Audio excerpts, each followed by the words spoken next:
إني تبت الآن وللذين يموتون وهم كفار أولئك أعتدنا لهم عذابا أليما۔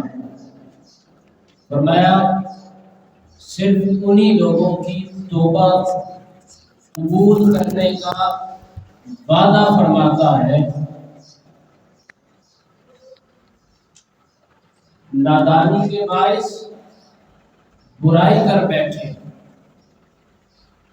پھر جلد ہی توبہ کر لیں، پھر اللہ پاک ایسے لوگوں پر اپنی رحمت کے ساتھ رجوع فرماتا ہے، اور اللہ بڑے علم بڑی حکمت والا ہے، اور ایسے لوگوں کے لیے توبہ نہیں جو گناہ کرتے چلے جائیں یہاں تک کہ ان میں سے کسی کے سامنے موت آ پہنچے تو اس وقت کہے کہ میں اب توبہ کرتا ہوں، اور نہ ہی ایسے لوگوں کے لیے ہے جو کفر کی حالت پر مرے اور ان کے لیے ہم نے دردناک عذاب تیار کر رکھا۔ حاضرین وقت مفسرین فرماتے ہیں کہ توبہ کا لغوی معنی رجوع کرنا، لوٹ آنا، یعنی جس سمت میں آپ چلے جا رہے ہیں، جس طرف آپ چلے جا رہے ہیں ادھر سے منہ پھیر کر دوسری سمت میں چل پڑنا۔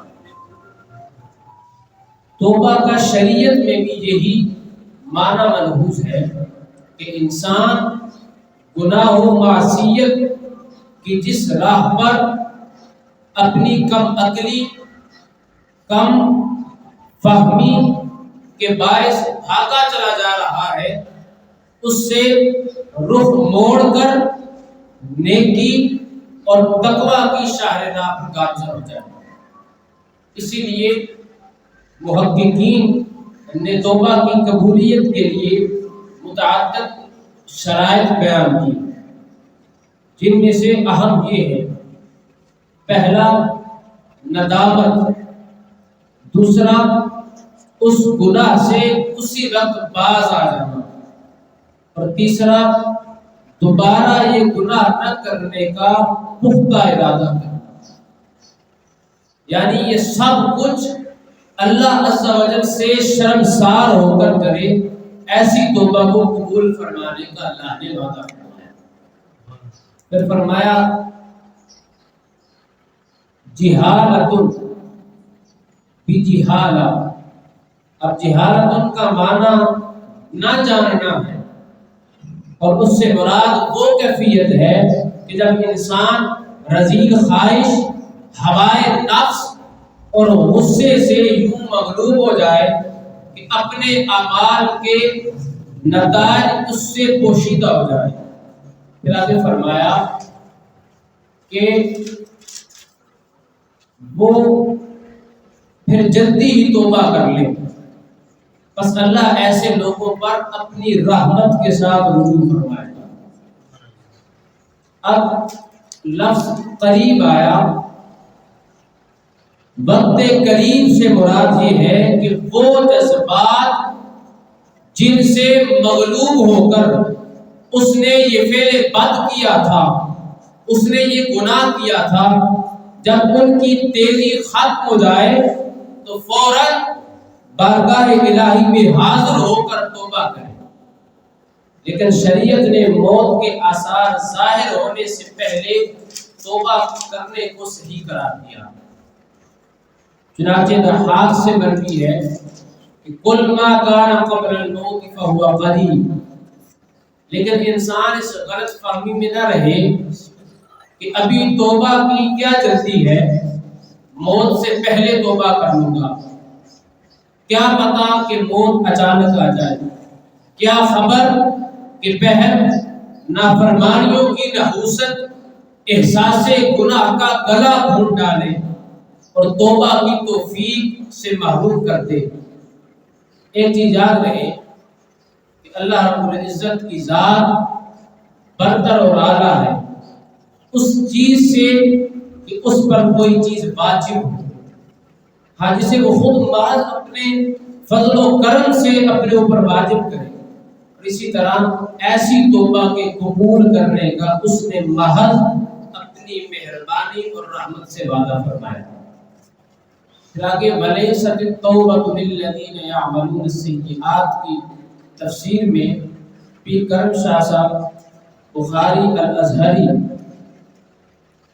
لکھتے ہیں کہ یعنی جو لوگ انجام سے بے خبر اور خوف الہی سے بے فکر ہو کر روز و شب گناہوں میں مشغول رہتے ہیں، ہر روز ہر رات گناہوں میں مشغول رہتے ہیں، یہاں تک کہ موت کا فرشتہ ان کا گلا دبوچ دیتا ہے اور زندگی سے بالکل مایوس ہو جاتے ہیں، اسی وقت ان کی آنکھیں کھلتی ہیں اور توبہ توبہ کہنے لگتے ہیں، اس کی یہ توبہ توبۃ الیاس ہے، یعنی مایوس کی توبہ، اور ایسی توبہ قبول نہیں ہے۔ یعنی جب پوری زندگی گناہ کرتا رہا، روز و شب گناہوں میں مشغول رہا، لیکن جب روح ادھر پہنچی اس وقت اس نے توبہ توبہ کی آواز بلند کی تو اللہ فرماتا ہے ایسی توبہ قبول نہیں۔ نیز وہ بدبخت جو کفر پہ مرتا ہے، جو کافر تھا، ان دونوں کے لیے النار عذاب کے اندر مرتا ہے۔ اسی طرح درجنوں مقامات پر اللہ رب العزت نے قرآن پاک میں توبہ کی اہمیت کو واضح فرمایا۔ اب آئیے فرامین مصطفیٰ کی طرف چلتے ہیں۔ حضرت براء بن عازب بیان کرتے ہیں کہ نبی اکرم صلی اللہ علیہ وسلم نے فرمایا تم اس شخص کے متعلق کیا کہتے ہو کہ جس کی اونٹنی کسی سنسان جنگل میں اپنی نکیل کی رسی کھینچتی ہوئی نکل جائے، یوں سمجھیے آپ نے بکری پکڑی ہوئی ہے، وہ آپ سے چھڑا کے بھاگ گئی، اسی طرح اونٹنی کی نکیل آپ کے ہاتھ سے نکل گئی، وہ بھاگ گئی۔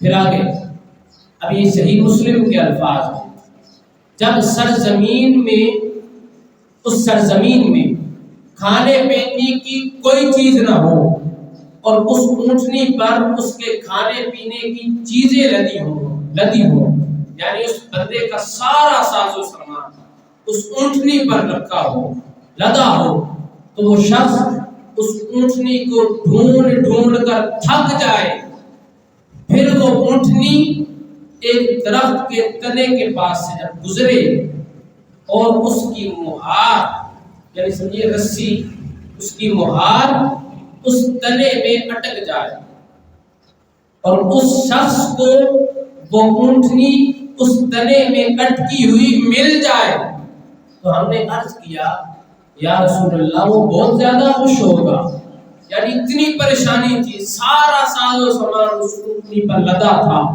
جب اسے مل گئی وہ بہت خوش ہوا۔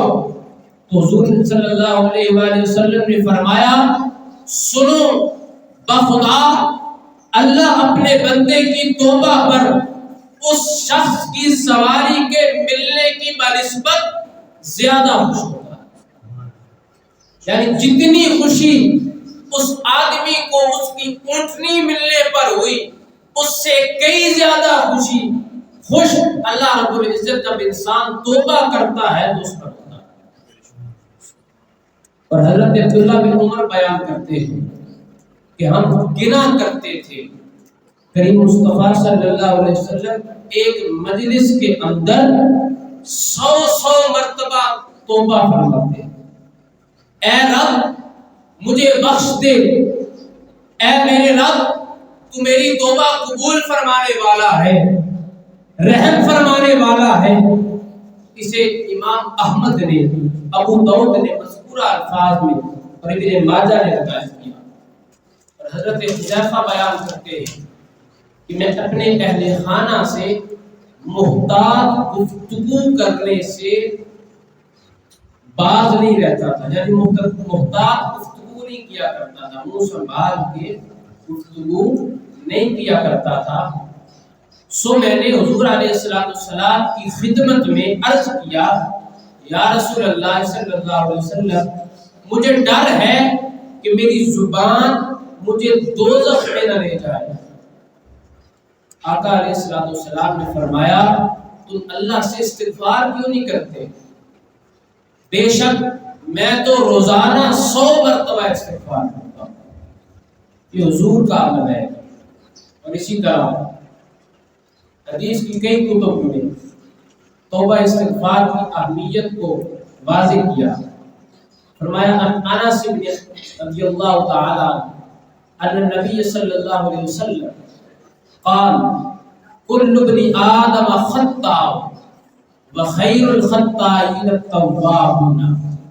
حضرت انس سے مروی ہے، حضور فرماتے ہیں ہر انسان خطا کار ہے، اور اچھے خطا کار وہ ہیں جو خطا ہو جانے کے بعد ندامت سے سچی توبہ کرتے ہیں۔ پھر ایک اور حدیث مبارکہ، التائب من الذنب کمن لا ذنب لہ۔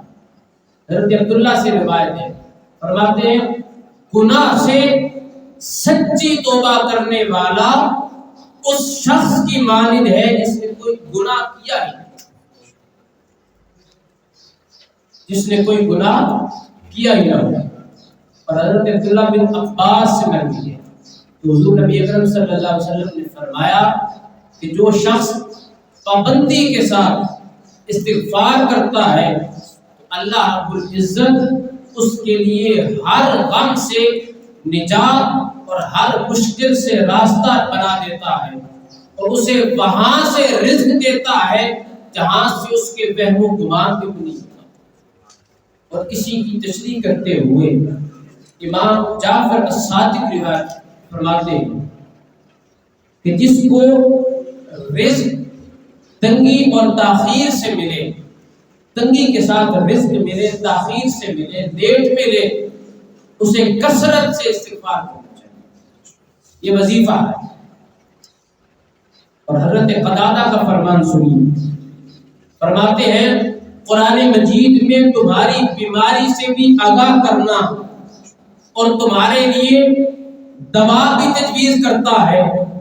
تمہاری بیماری تمہارے گناہ ہے اور تمہاری دوا استغفار ہے۔ تمہاری بیماری گناہ ہے اور تمہاری دوا استغفار ہے۔